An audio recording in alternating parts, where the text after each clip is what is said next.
श्रावण माह महत्व चौथा अध्याय। ईश्वर बोले, हे सनत कुमार, अब मैं धारण पारण व्रत का वर्णन करूँगा।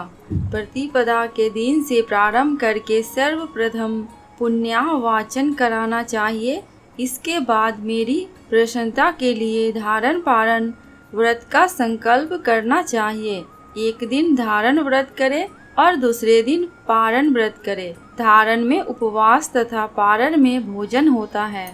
श्रावण मास के समाप्त होने पर सबसे पहले पुण्यावाचन कराना चाहिए। इसके बाद हे मानद आचार्य तथा अन्य ब्राह्मणों का वरण करना चाहिए। तत्पश्चात पार्वती तथा शिव की स्वर्ण निर्मित प्रतिमा को जल से भरे हुए कुंभ पर स्थापित कर रात में भक्ति पूर्वक पूजन करना चाहिए तथा पुराण श्रवण आदि के साथ रात भर जागरण करना चाहिए। प्रातःकाल अग्नि स्थापना करके विधि पूर्वक होम कराना चाहिए। उसी प्रकार शिव गायत्री मंत्र से धृत मिश्रित भात की आहुति डाले और पुनः षडाक्षर मंत्र से खीर की आहुति प्रदान करे। तदनंतर पूर्णाहुति देकर होम शेष का समापन कराना चाहिए। इसके बाद में ब्राह्मणों को भोजन कराना चाहिए तथा साथ ही आचार्य की पूजा करनी चाहिए। हे महाभाग, इस प्रकार से उद्यापन संपन्न करके मनुष्य ब्रह्म हत्या आदि पातकों से मुक्त हो जाता है, इसमें कोई संदेह नहीं है। अतएव इस महाव्रत को अवश्य ही करना चाहिए। हे मुने, अब श्रावण मास में उपवास की विधि को आदर पूर्वक सुनिए। प्रतिपदा के दिन प्रातः काल इस व्रत का संकल्प करे।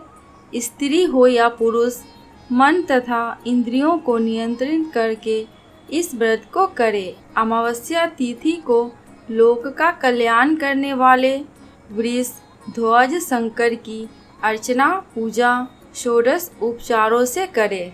तदनंतर अपनी सामर्थ्य के अनुसार वस्त्र तथा अलंकार आदि से ब्राह्मणों का पूजन करे। उन्हें भोजन कराए तथा प्रणाम करके विदा करे। इस प्रकार से किया गया मास उपवास व्रत मेरी प्रसन्नता कराने वाला होता है। हे सनत कुमार, मनुष्यों को सभी सिद्धियां प्रदान करने वाले रुद्रवर्ती व्रत के विधान को सावधान होकर सुनिए। अत्यंत आदर पूर्वक कपास के 11 तंतुओं से बत्तियां बनानी चाहिए। वे रुद्रवर्ती नाम वाली बत्तियां मुझे प्रसन्न करने वाली है। मैं श्रावण मास में भक्ति पूर्वक दिवान के देव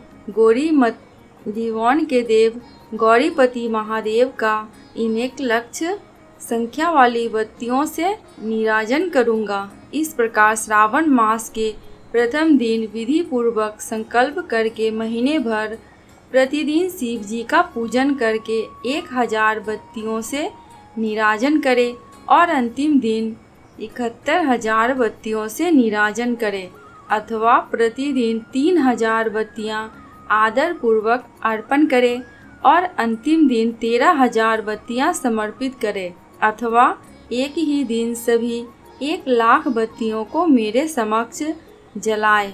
प्रचुर मात्रा में धृत में भिगोई हुई जो स्निग्ध बत्तियां होती है वो मुझे प्रिय है। तत्पश्चात मुझ विशेश्वर का पूजन करके कथा श्रवण करे। सनत कुमार बोले, हे देव, हे जगन्नाथ, कृपया करके आप मुझे इस व्रत का प्रभाव बताएं। हे प्रभु, इस व्रत को सर्वप्रथम किसने किया तथा इसके उद्यापन में क्या विधि होती है? ईश्वर बोले, हे ब्रह्मपुत्र, व्रतों में उत्तम इस रुद्रवर्ती व्रत के विषय में सावधान होकर सुनिए। यह व्रत महापुण्यप्रद, सभी उपद्रवों का नाश करने वाला, प्रीति तथा सौभाग्य देने वाला, पुत्र पौत्र समृद्धि प्रदान करने वाला, व्रत करने वाले के प्रति शंकर जी की प्रीति उत्पन्न करने वाला तथा परम पद शिव लोक को देने वाला है। तीनों लोकों में इस रुद्रवर्ती के समान कोई उत्तम व्रत नहीं है। इस संबंध में लोग यह प्राचीन दृष्टांत देते हैं। शिप्रा नदी के रम्य तट पर उज्जैनी नामक सुंदर नगरी थी। उस नगरी में सुगंधा नामक एक परम सुंदरी वीरांगना थी। उसने अपने साथ सत्सर्ग के लिए अत्यंत दुस्सह शुक्ल निश्चित किया था। 100 स्वर्ण मुद्रा देकर संसर्ग करने की शर्त रखी थी। उस सुगंधा ने युवकों तथा ब्राह्मणों को भ्रष्ट कर दिया था। उसने राजाओं तथा राजकुमारों को नग्न करके उनके आभूषण आदि लेकर उनका बहुत तिरस्कार किया था। इस प्रकार उस सुगंधा ने बहुत लोगों को लूटा था। उसके शरीर की सुगंध से कोस भर का स्थान सुगंधित रहता था। वह पृथ्वी तल पर रूप, लावण्य और कांति की मानो निवास स्थली थी। वह 6 रागों और 36 रागनियों के गायन में तथा उनके अन्य बहुत से भेदों की भी गान क्रिया में अत्यंत कुशल थी। वह नृत्य में रंभा आदि देवंगनाओं को भी तिरस्कृत कर देती थी और अपने एक एक पग पर अपनी गति से हाथियों तथा हंसों का उपहास करती थी और अपने एक एक पग पर अपनी गति से हाथियों तथा हंसों का उपहास करती थी। किसी दिन वह सुगंधा कटाक्षों तथा भौं चलान के द्वारा कामवानों को छोड़ती थी। क्रीड़ा करने के विचार से शिप्रा नदी के तट पर गई। उसने ऋषियों के द्वारा सेवित मनोरम नदी को देखा। वहाँ कई विप्र ध्यान में लगे हुए थे तथा कई जप में लीन थे, कई शिवा अर्चन में रत थे तथा कई विष्णु के पूजन में तल्लीन थे। हे महामुने, उसने उन ऋषियों के बीच विराजमान मुनि वशिष्ठ को देखा। उनके दर्शन के प्रभाव से उसकी बुद्धि धर्म में प्रवृत्त हो गई। जीवन तथा विशेष रूप से विषयों से उसकी विरक्ति हो गई। वह अपना सिर झुकाकर बार बार मुनि को प्रणाम करके अपने पाँव की निवृत्ति के लिए मुनि श्रेष्ठ वशिष्ठ जी से कहने लगे। सुगंधा बोली, हे अनाथनाथ, हे विपेंद्र, हे सर्व विद्या विशारद, हे योगीश, मैंने बहुत से पाप किए हैं।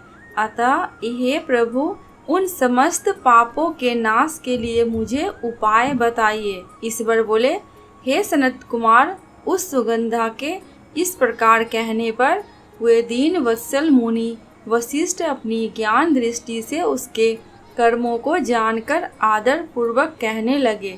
वशिष्ठ बोले, तुम सावधान होकर सुनो।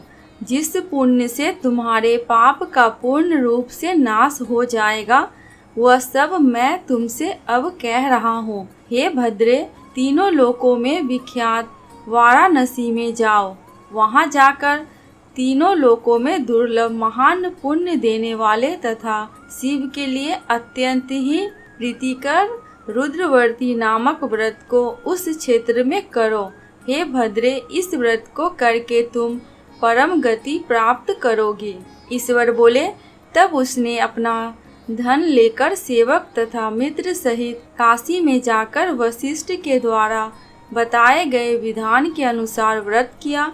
इस प्रकार उस व्रत के प्रभाव से वह सशरीर उस शिवलिंग में विलीन हो गई। हे सनत कुमार, इस प्रकार जो स्त्री इस परम दुर्लभ व्रत को करती हैं, वह जिस जिस अभीष्ट पदार्थ की इच्छा रखती हैं, उसे निसंदेह ही प्राप्त करती है। हे सुव्रत, अब आप माणिक्यवर्तियों का महात्म सुनिए। हे विपेंद्र, उन माणिक्यवर्तियों के व्रत से स्त्री मेरे अर्ध आसन की अधिकारिणी हो जाती है और महाप्रलय पर्यंत वह मेरे लिए प्रिय रहती है। अब मैं इस व्रत की संपूर्णता के लिए उद्यापन का विधान बताऊंगा। चांदी की बनी हुई नंदीश्वर की मूर्ति पर आसीन सुवर्ण में भगवान शिव की पार्वती सहित प्रतिमा का कलश पर स्थापित करना चाहिए और विधि के साथ पूजन करके रात्रि में जागरण करना चाहिए।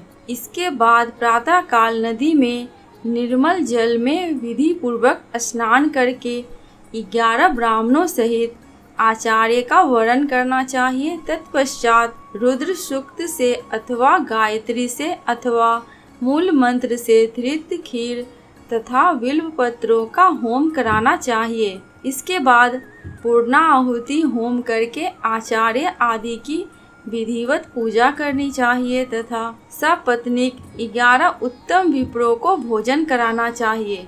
हे सनत कुमार, जो स्त्री इस प्रकार से व्रत करती हैं वह समस्त पापों से मुक्त हो जाती हैं। तत्पश्चात विधान पूर्वक कथा सुनकर स्थापित की गई समस्त सामग्री ब्राह्मण को दे देनी चाहिए। इससे निश्चित रूप से 1000 अश्वमेघ यज्ञों का फल प्राप्त होता है। श्रावण माह महात्म का चौथा अध्याय समाप्त। दोस्तों, कमेंट बॉक्स में भगवान शंकर की जयकारा लगाना बिल्कुल भी मत भूलना। आपको मेरे चैनल पे व्रत त्योहारों की जानकारियाँ एवं उनसे जुड़ी कथा कहानियाँ मिलती रहेंगी। अगर आपको ये वीडियो थोड़ी सी भी अच्छी लगी हो तो प्लीज़ मेरे चैनल को सब्सक्राइब करके मेरे वीडियो को लाइक एंड शेयर कर देना। अंत तक वीडियो में बने रहने के लिए आपका दिल से बहुत बहुत शुक्रिया।